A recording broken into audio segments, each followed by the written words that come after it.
You're watching Devil in Divorce, coming to you from the beautiful Riverside Hotel on Las Olas Boulevard. I'm Karen Turk, and I'm here with my co-host, attorney Joe Costello.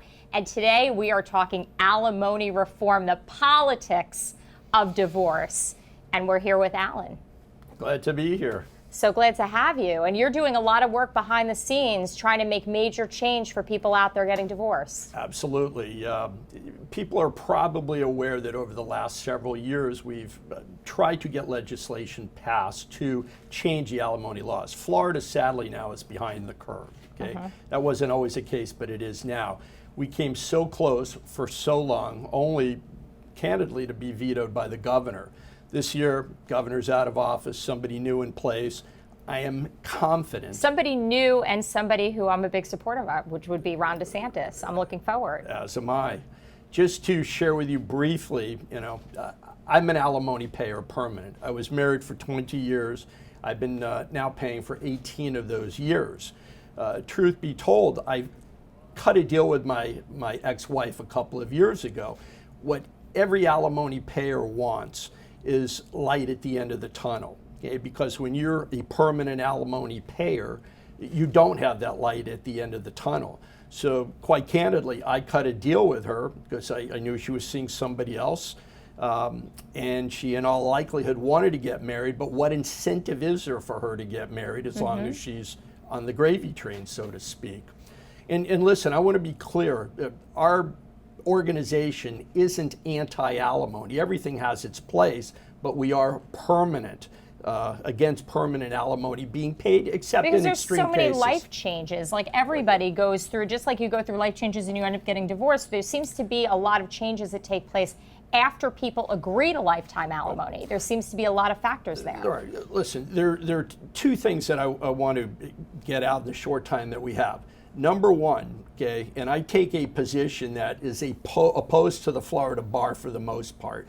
I've reached out to two members on the family law section of the bar that I'm involved in. I'm still waiting to get a call back. It would be a lot easier to have alimony reform if we had their help. Okay, and I'm going to probably initiate another call. And frankly, I don't think it's coming. Why do you think that we don't hear from them? Billable hours?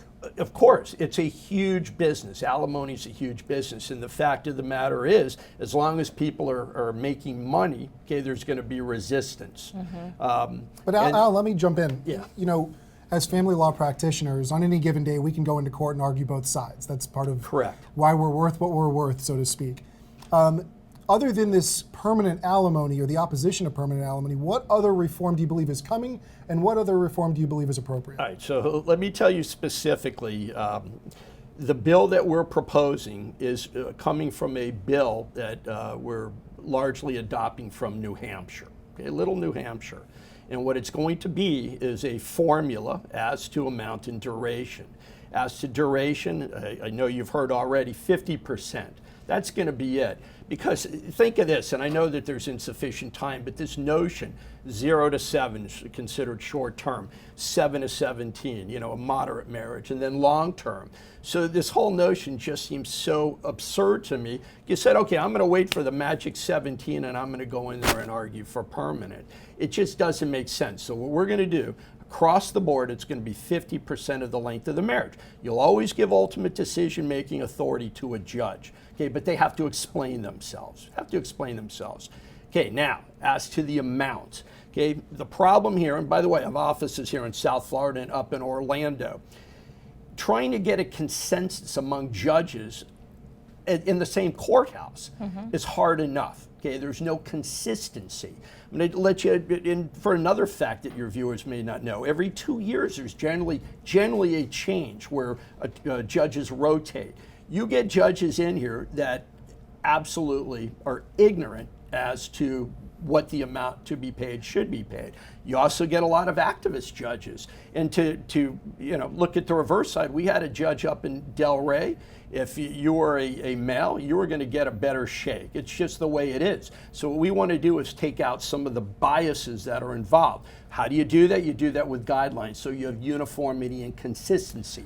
So you feel that there's a bias even with these judges, that they're bringing their personal opinion into the courtroom? Absolutely. Listen, given enough time, I could cite examples. I had a judge flat out tell me when I wanted her to impute income for somebody that could have gotten Social Security, she said to me, Mr. Elkins, if you think that I'm going to impute income, it's not happening. Okay, that's activism, okay, because there should have been an imputation of income. So you eliminate permanent alimony. In your view, that's appropriate. And you know, I'm still on the fence on this. I'll be honest with you, and I think I tend to fall on the other side of the aisle politically. But where does that leave someone like a mother? She raises children. They're married for 25, 30 years. She's 55, let's say, has no relevant work experience, and what happens to her? All right. Here it is, and I represent as many women as I do men now. But the difference is that when we're either at mediation or I'm talking to my client, I'm advising them now to perhaps instead of using the word permanent, terminate it at a retirement age, full Social Security benefits. One of the proposals, and I want to get this out, the formula as to amount, okay, because it's crazy the variations you can have. We're going to look at the gross incomes of the parties. There'll be a definition for gross income. We're going to take 30% of the difference of the gross incomes. Okay, so for instance, payers making 100,000, other side 50,000. It's a 50,000 spread. We're going to take times 30%. That's going to give you your basic number. Okay, so Alan, two things. One, I think you'd agree, and we do this all the time, the fact that child support guidelines exist certainly doesn't minimize the amount of litigation that goes on regarding child support. Mm-hmm. Okay, I disagree, okay, and I'll tell you why. And I've had numerous conversations with mediators, and they say, oh my God, this would make our job so much easier because it's going to take the fight out. It's going to take the fight out. If you have a reasonable expectation, if you go in front of a judge or you go in front of a mediator, we can apply a formula now, okay? It's just going to make things easier.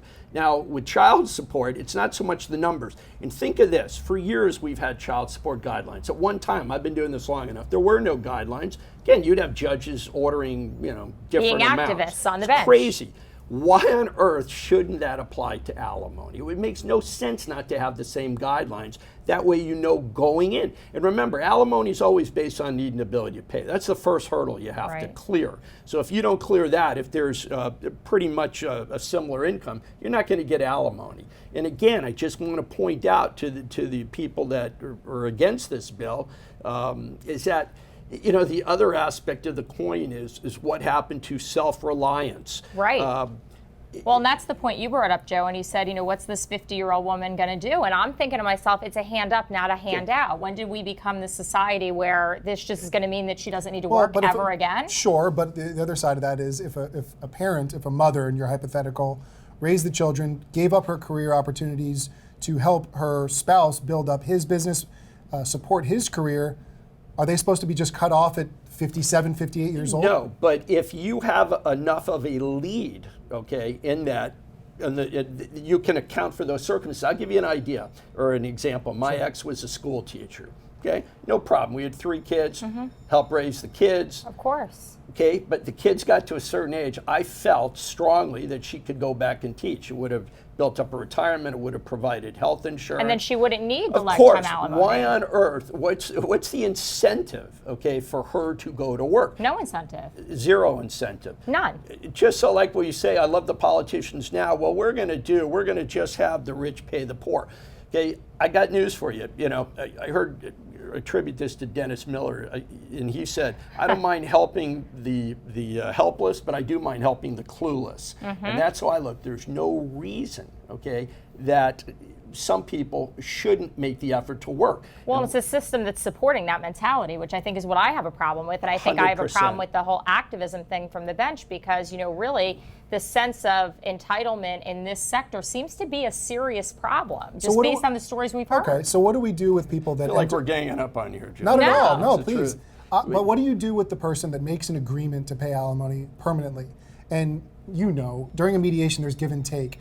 In a divorce, this isn't an employment law issue or a breach of contract issue. We're dealing with one issue. It's a number, so to speak. In a divorce, there's a wide range of issues that are being dealt with, whether it's child-related, alimony, property, liabilities, health insurance, all those types of things. So what do you do when somebody agrees to pay alimony permanently, okay, and there was some bargain for exchange along the way, But now we say, hey, we want to rewrite that agreement because, hey, life ain't fair. Okay. Well, but they're not getting that because the modification apparently is very, very hard to get from what you said issue's earlier, come right? up, and what Joe's talking about is a retroactivity issue. That was a hot button several years ago.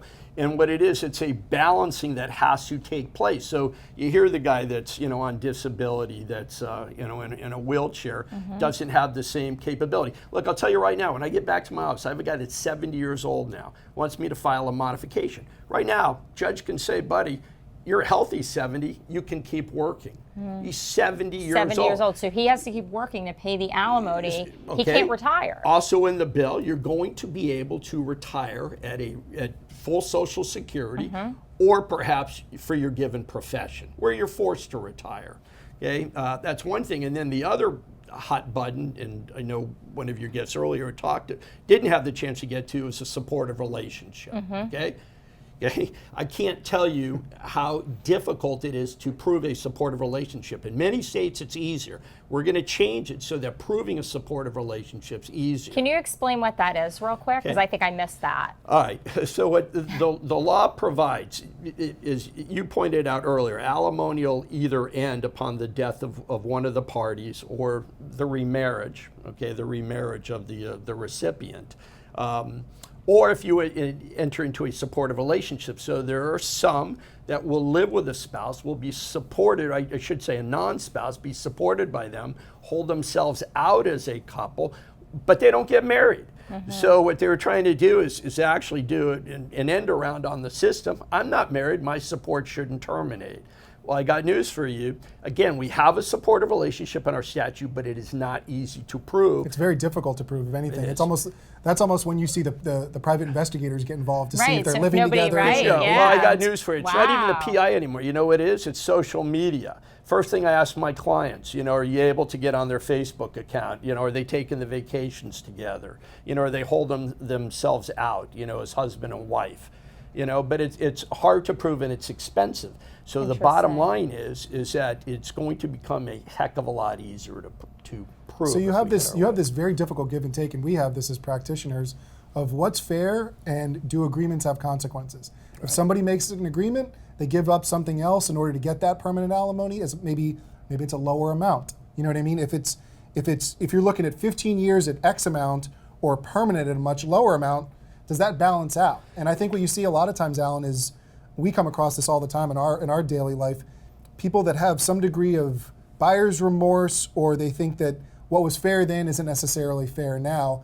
And the idea of imposing guidelines and this type of reform, maybe that will eliminate some of this litigation. The more knowledge a person has going into a divorce, the better off they are. Again, somebody said, you go in front of the judge, they have their own set of biases. Listen, if 50% of the population is divorced, odds are the judge has been through it too. So all those things are factored in, and I agree. So you go to mediation. Well, some mediators like to hammer, and they tell you the high cost of litigation, and that's true. So some people, I'm not going to say they're forced into settling, but they have a sense of hopelessness as opposed to going in if they knew, okay, here's what I'm going to pay. One other thing that we hope to propose in the bill, and I know we're probably running short on time, but again, to further reduce the fight, when I gave you that formula, the 30% of the differential, we may put a cap on it so that if a payor is earning in excess of, so let's say $200,000,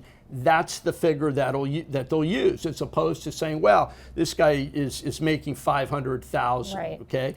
So you come up with some absurd amount of support. Because that might not even be sustainable throughout that person's entire lifetime. You're proposing something similar. Cap on it. You're proposing something similar to the Good Fortune child support laws. Is that more or less what you're talking about? Well, I'm unfamiliar with that specific term, but the point is there would be a cap on income for basing support. We're going to have a formula that's going to reduce the cost of litigation. So what are the top 5 things that this bill is going to, just in bullet points, the top 5 things that this bill is going to give us here in Florida? Well, we talked about amount. Okay, everybody wants to know what they're going to pay. Right. Duration, how long is it going to be paid for? They want to know that they have a right to retire at reasonable retirement age. And if their spouse engages in a supportive relationship, they want to make it easier. Same thing, that goes hand in hand with the modification we talked about. Very expensive to go back and modify. That person is moving forward with their life, Right. the person paying the alimony So I'll should give you, too. for instance, even instead of having a file, say, listen, I'm 67, I'm retiring right now. Instead of having to litigate it, guess what? It's going to be automatic. It's going to end. Because again, if it's a long-term marriage, the odds are the recipient's able to get part of their spouse's Social Security anyway. And when can we anticipate that this bill might be approved? I mean, now we have DeSantis in there, so that's a huge plus. So when the legislature meets, again, we're confident that we have the votes in the House and the Senate, and frankly, it's up to the governor. The governor's been the impediment the last few years, and that's been removed.